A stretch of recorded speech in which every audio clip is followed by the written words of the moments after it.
Assalamualaikum warahmatullahi wabarakatuh. Innal hamdalillah nahmaduhu wa nasta'inuhu wa nastaghfiruh wa na'udzu billahi min sururi anfusina wa min sayyiati a'malina. May yahdihillahu fala mudhillalah wa may yudhlilhu fala hadiyalah.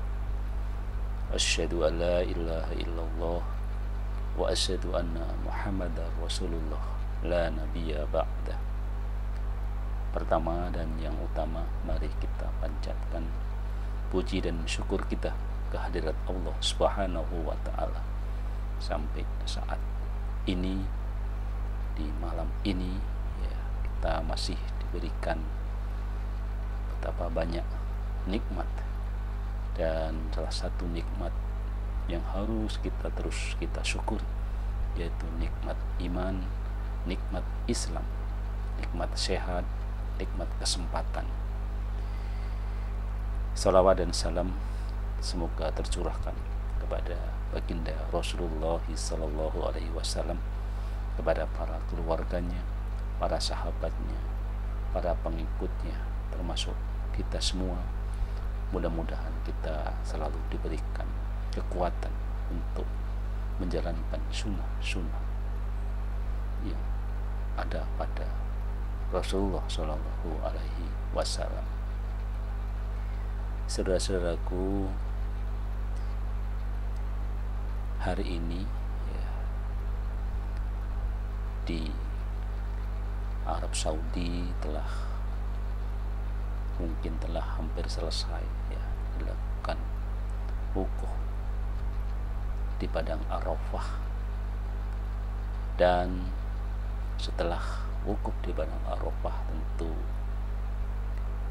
seluruh umat Islam ya akan merayakan yang kita sebut sebagai hari raya Idul Adha. Perbedaan waktu dan ketidakbersamaan waktu ya antara Indonesia dan juga Arab Saudi sudah kita sampaikan di podcast sebelumnya. Pada podcast kali ini kita mencoba mengingatkan kembali tentang apa-apa saja, amalan-amalan apa saja yang harus kita lakukan ya, di dalam rangkaian hari raya Idul Adha, baik yang akan dilakukan di besok hari Ahad ataupun yang meyakini di hari Senin ya. Setidak-tidaknya ada 10 amalan yang bisa kita lakukan, yang akan sangat baik kita lakukan dalam kaitannya dengan hari raya Idul Adha, yang dimulai ya, kalau yang akan merayakan besok di hari Ahad tentu dimulai di malam hari ini, yaitu yang pertama adalah mengumandangkan takbir ya. Allahu Akbar, Allahu Akbar, Allahu Akbar, la ilaha illallah, wallahu akbar, Allahu Akbar, walillahil hamd.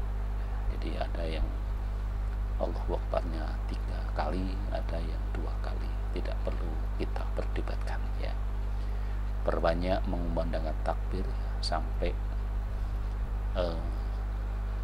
besok hari, bahkan sampai ditambah 3 hari lagi ya, selama hari Tasyrik ya, di tanggal 11, 12 dan 13.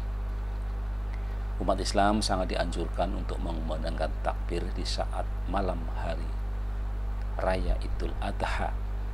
Takbiran ini bisa dilakukan saat terbenamnya matahari hingga pelaksanaan hari raya Idul Adha, dan berakhir di hari Tasyrik pada waktu asar 13 Zulhijjah. Kumandang takbir ini menandakan ajakan untuk menyebut kebesaran Allah Subhanahu wa taala serta mengajak umat Islam lainnya melakukan hal yang sama. Kemudian sunnah berikutnya, amalan berikutnya adalah melaksanakan mandi besar sebelum sholat Idul Adha. Jadi begitu esok hari, di hari raya pagi-pagi, bahkan kalau kita mengikuti mandi yang terbaik ya adalah mandi di sepertiga malam terakhir. Jadi itu akan lebih baik ya. Setidak-tidaknya ya kita lakukan sebelum sholat subuh, ya paling lambat setelah sholat subuh ya, karena kita akan melanjutkan untuk sholat Idul Adha baik di lapangan maupun di masjid. Jadi inilah mandi, salah satu sunnah kita untuk melakukan mandi yang sudah pernah kita sampaikan. Kemudian yang ketiga adalah menggunakan pakaian terbaik untuk melaksanakan sholat Id. Jadi pilihlah pakaian yang terbaik. Terbaik tentu tidak selalu paling mahal, tidak selalu baru ya, tetapi ya yang kita melakukan, yang kita rasakan itu adalah pakaian terbaik kita ya. Itulah yang kita pakai gitu ya. Karena sebaik-baiknya pakaian di hadapan Allah tentu adalah pakaian takwa ya. Jadi bukan takwa adalah pengertian bajunya gitu ya. Hal ini seperti dalam sebuah hadis ya dari Ali bin Abi Thalib radhiyallahu anhu berkata, Rasulullah shallallahu alaihi wasallam memerintahkan kami untuk memakai pakaian terbaik yang kami miliki pada 2 hari raya. Hadis riwayat Hakim ya. Jadi di hari raya Idul Fitri, juga di hari raya Idul Adha.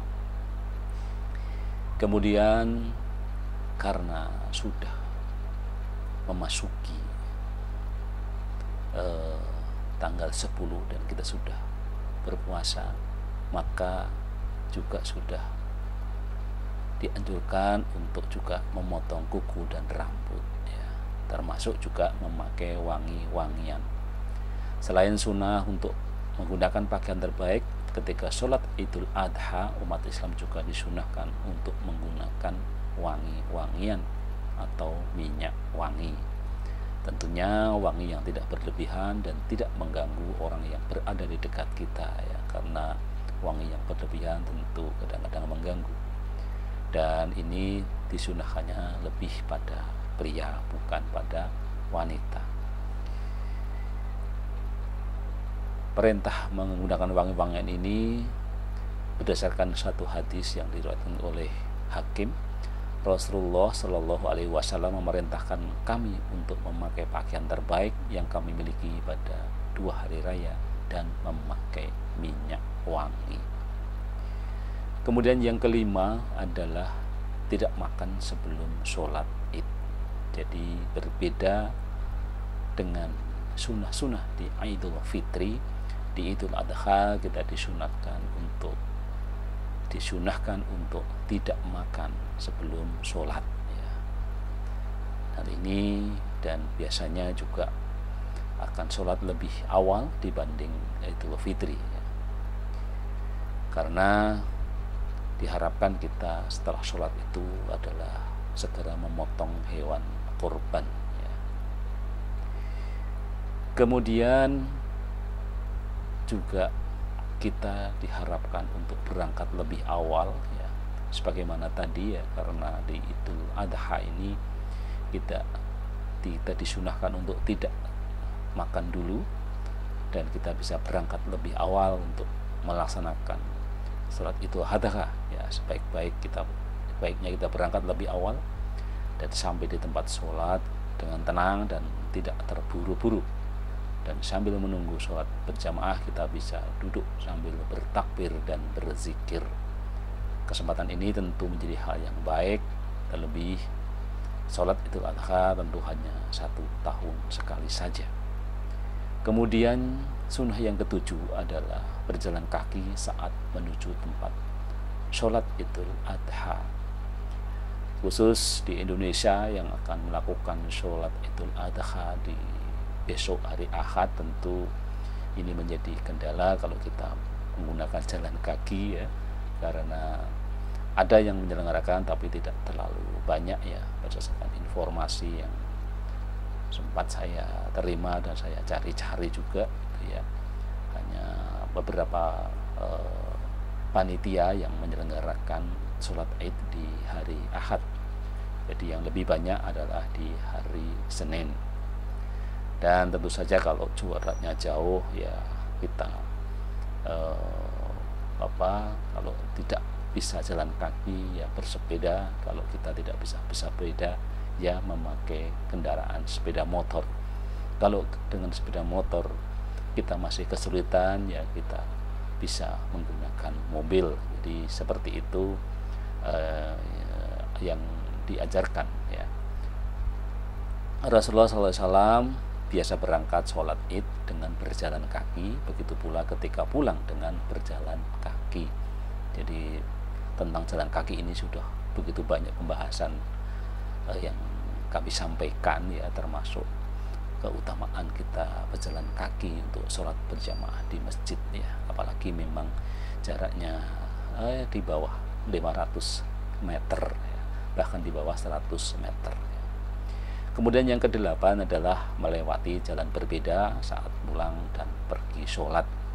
Dalam sebuah hadis disampaikan Nabi Shallallahu Alaihi Wasallam ketika sholat Id beliau lewat jalan yang berbeda ketika berangkat dan pulang ya, hadis riwayat Al-Bukhari.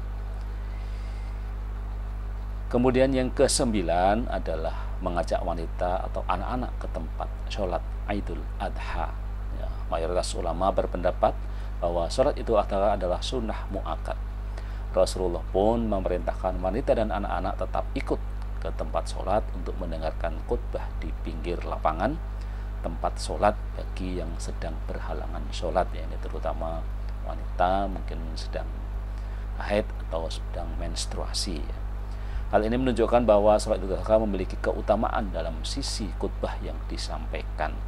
Jadi walaupun wanita sedang berhalangan sholat, disunahkan tetap mendengar khutbahnya.